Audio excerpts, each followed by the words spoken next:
Between 100,000 and 300,000 barrels a day of Iraq's declared oil production over the past 4 years is unaccounted for and could have been siphoned off through corruption or smuggling.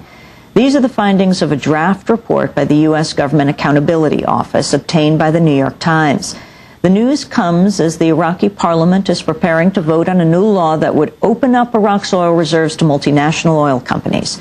Our first guest today, Pratap Chatterjee, has closely monitored the Iraqi oil industry. He's the managing director of CorpWatch and author of the book Iraq, Inc.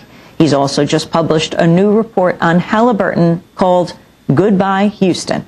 Pratap joins us in Houston, Texas, where Halliburton is preparing to hold its annual shareholders meeting on Wednesday. This year's shareholders meeting is the company's last in Texas before moving headquarters to Dubai in the United Arab Emirates. Welcome to Democracy Now!, Pratap. Amy, thank you for having me. It's good to have you with us. The subtitle of your report, Goodbye Houston, is Conflict, Climate Change, and Catastrophe, an alternative annual report on Halliburton. Talk about the meeting tomorrow and your preparations. Amy, Halliburton makes its money out of two primary industries, the oil industry and the occupation of Iraq. Today, in fact, in the last perhaps a little over 4 years, it's made over $20 billion from the providing military support in Iraq, building bases, cleaning toilets, providing food to the soldiers, as well as being given money to fix the oil infrastructure in Iraq, which they have actually failed to do. In fact, Iraq's oil infrastructure is in a sad shambles, and partly it's Halliburton, and there's another company from Pasadena, California, which is called Parsons. Neither of them have repaired the infrastructure, and in fact today one of the reasons, Amy, you mentioned that up to 300,000 barrels of oil are going missing every day. A lot of this is because the oil metering, which is really actually quite a simple business, has not been done. In 4 years they have failed to repair and failed to calibrate the oil meters on the platforms. They've just finished repairing it, but I've talked to folks here in Houston. This is a very common and normal industry practice to set up meters. Even the most complex meters take no more than a year to set up, and yet they have not been calibrated. And so oil is being stolen right under the noses of U.S. officials from the oil platforms out in the Arabian Gulf. Now, Halliburton, which was also was asked to fix the oil infrastructure, such as the pipelines that run from Kirkuk to Beiji to supply the refineries, have done a terrible job. And this is one of the big problems that Halliburton is facing today with its subsidiary, Kellogg Brown and Root. They're actually spinning off this particular part of the company because it's not doing very well, because they want to focus in where they make their money, which is the oil and gas industry in other places, such as Africa and the Middle East. And in fact, David Lessar, the CEO of Halliburton, will be leaving right after the meeting. He'll be going to Sheikh Zayed Road in Dubai to set up offices there, because that's where they hope to make their profit, is out of the oil and gas industry. The question we're raising is, what will this mean in terms of the tax revenue to the United States? Halliburton had to pay an extra $1 billion in taxes this year. When they move to Dubai, will they pay taxes? Certainly David Lessar, the CEO, will not have to pay taxes because it's a tax haven. So it means a lot less money for the United States and for taxpayers. And so on the one hand, when they get $20 billion in taxpayer money to spend in Iraq, they are not paying taxes just like you and I might have to do every April 15th.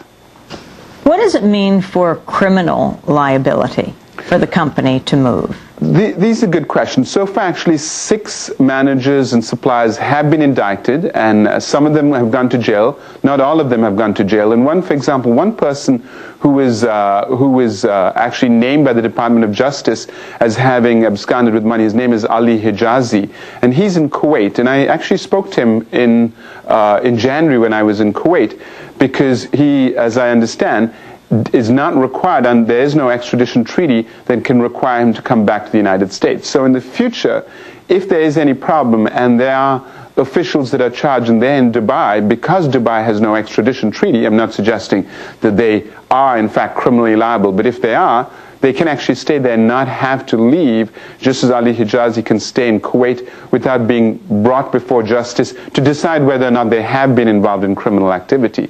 So these are issues, these are serious issues. We don't know whether anybody has stolen money for sure, but should that happen, it may make it complicated. You talk about public interest data stamped proprietary. Amy, normally when companies get business with the United States, they have to submit, this documentation is available to us journalists, the general media, through Freedom of Information Acts. Halliburton has actually stamped almost every page of its documentation as proprietary.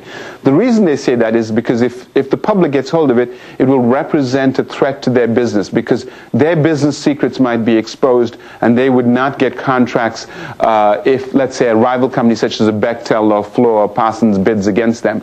Now the problem is, and we saw this actually last year when Henry Waxman uncovered one of the documents that was stamped proprietary and they required that the public not see, was all the information that they have had redacted has been the information that in fact shows that the military is questioning a lot of their costs. $2.7 billion, and this is $2.7 billion out of $20 billion, are in question, and unsupported costs have been raised by military orders. Now, we don't know if all of this money has disappeared. Some of it may simply be missing receipts.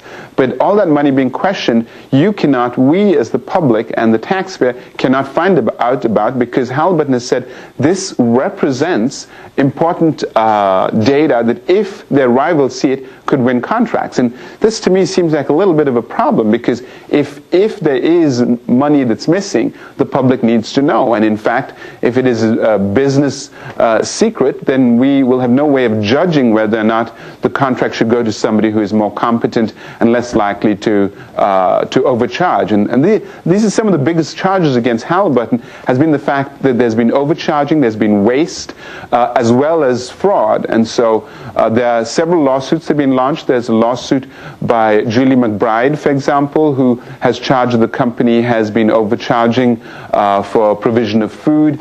There are serious lawsuits by truck drivers that were lodged here in the city of Houston, who say that the company didn't provide them with adequate security. Now, that case has been thrown out of court, but it's on appeal now. So these are the issues that Halliburton will have to address, and they are trying to avoid today.